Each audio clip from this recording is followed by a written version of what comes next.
Welcome to the Storytelling with Data podcast, where listeners around the world learn to be better storytellers and presenters. We'll cover a wide range of topics that will help you effectively show and tell your data stories. So get ready to separate yourself from the mess of 3D exploding pie charts and deliver knockout presentations. And with that, here's Cole. Hi, this is Cole. Thanks for tuning in. As I sit down to record this episode, summer break has just begun. The kids are out of school with all of glorious summer stretched out before them. My youngest, Eloise, she's 7, is already thinking ahead to the next school year.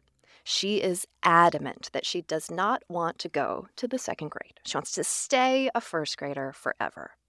I remind her that she had a similar feeling last summer, and yet, once she got used to first grade, her classroom, her new teacher, how much she loved it. But there's also a broader lesson here. Change is a part of life. We each get to determine whether to despise or embrace it. And while we may not have direct control, we can also influence how others respond to change. In our workshops, we often get questions and have discussions about facing resistance to change. A lot of the time, those in attendance are eager to make adjustments and improvements to how they visualize and communicate with data, but they're not always confident that their teammates, managers, stakeholders, or audience members will be accepting of things being done differently.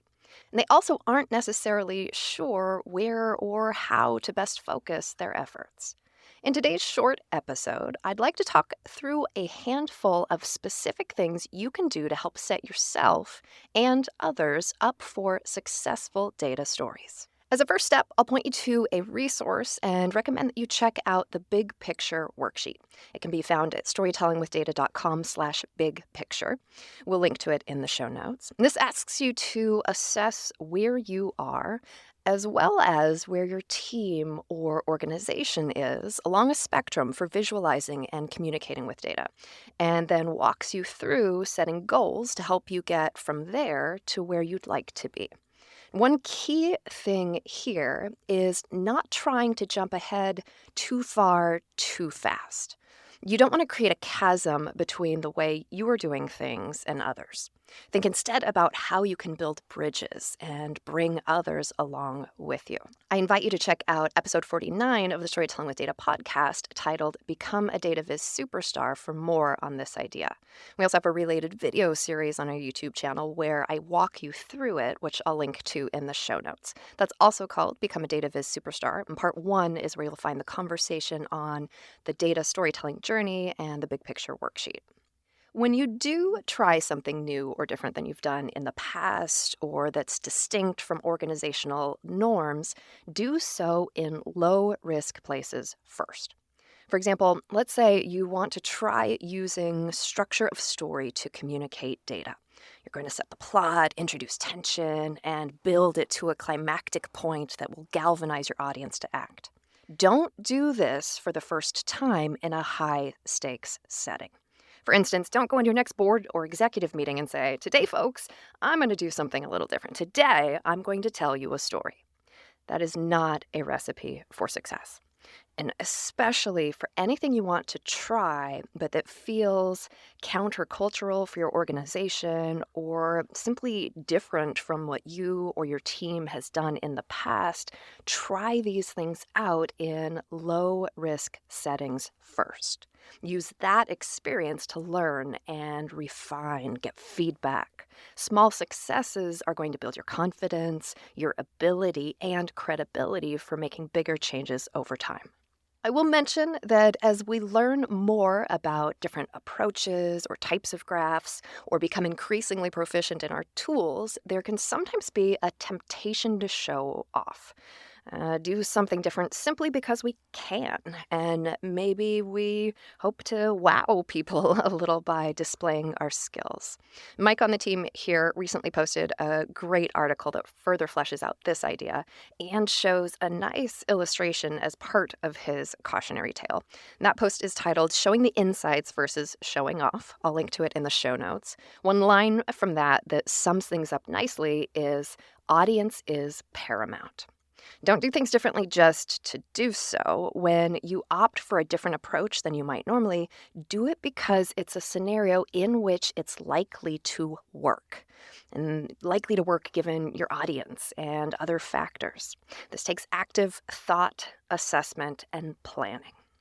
When it comes to planning, a related tip is to order thoughtfully.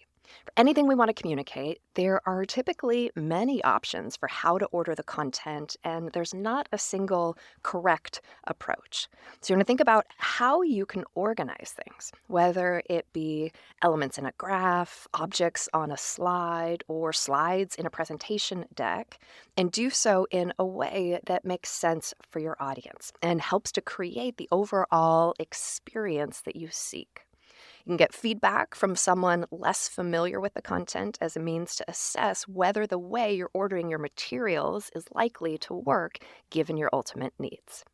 In addition to being thoughtful about how you order your content, also optimize the materials you create for how you are communicating.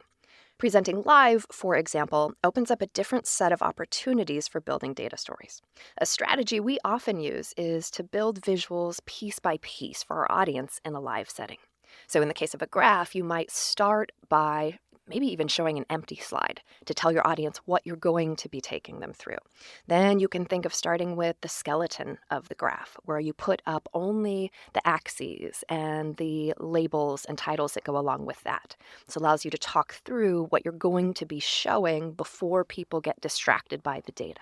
Then you layer the data on, maybe even in several steps, depending how you want to build that. And again, with the experience in mind that you want to create for your audience, to bring them to the understanding of what you're trying to communicate. To see a few examples of this done with different graphs in the context of a broader presentation, I invite you to watch the final presentation. This is a video of the final meeting and presentation for the capstone example that I build in my latest book, Storytelling with You. You can view that at storytellingwithyou.com/finale. You can pair this approach of building slides or graphs to lead your audience through your content with a fully annotated slide or two for the version that gets sent around. This means that those consuming it on their own, as they read through it and process the information, will get the same story that you walk through in a live progression. So you want to give thought to the specifics of how you'll be presenting or communicating and create materials that will serve that setting well. Another way to help set yourself up for success is to anticipate how things could go wrong. Where might things go off the rails? What can you do to equip yourself to deal with that if it happens? You want to identify and pressure test your assumptions, make sure you've investigated alternative hypotheses. You can ask colleagues to play devil's advocate and poke holes in your process or assumptions, or even play the role of a snarky audience member to derail you. As you anticipate all of these potential derailments, you will become aware of how you might deal with them, which will allow you to do that more eloquently if it does happen. Anticipating questions so you can be well prepared to answer them. The time you spend prepping for how to respond to surprises or the unexpected will help you be more equipped to deal with them eloquently if they arise. Answer the question, so what? Never have your audience wondering why they're looking at what you've put in front of them. You don't want to leave them to figure it out on their own. Rather, make the purpose explicitly clear. Why are they here? What do you have to tell them? Why should they listen to you? Consider how you can best get your audience's attention, establish credibility, and lead them to a productive conversation or decision. As you do so, be flexible. Rarely do things go exactly as planned. As we talked about, if you anticipate that things are likely to head in a direction that's not entirely in your control, you can be thoughtful about how you organize your approach and materials to be able to deal with this. In some circumstances, for example, a choose-your-own-adventure story might be warranted so that you can actually get input from your stakeholders as you go and use that to determine the path you take. Demonstrating willingness to be flexible and adjust to your audience is one fantastic way of establishing credibility and can even help you turn a potential nightmare situation into a successful one. With that in mind, you can use every opportunity that you form or present a data story as a chance to learn and improve. One great way to do so is to seek feedback. While getting input from others as you prepare your graphs, slides, and data stories can certainly be useful, it's also important to solicit feedback after you've presented or after you've sent the communication. Get input from your audience or colleagues on what worked well and what you might adjust in the future to best meet their needs, and through that, your own. In addition to getting input from others, simply be an active observer of yourself, learning both from your successes and your failures, or the times that simply maybe don't go as smoothly. After you send off a report or present data, pause to reflect on how it went. For successful scenarios, think about why things worked and which aspects you can make use of in your future work. We can often learn even more from the cases that don't go so well. So consider what caused issues. What is in your control that you can adjust in the future? Share success and failure stories so that others can learn as well. In this way, we can all help each other improve. The meta theme underlying all of these tips is to be thoughtful. Consider what success looks like and try to position yourself to make that happen, so the data stories you tell will have the impact you seek. Before I wrap, I'll mention that the tips I've shared today were from my second book, Let's Practice, Exercise 9.9, which is entitled Set Yourself Up for Successful Data Stories. Thanks for tuning in.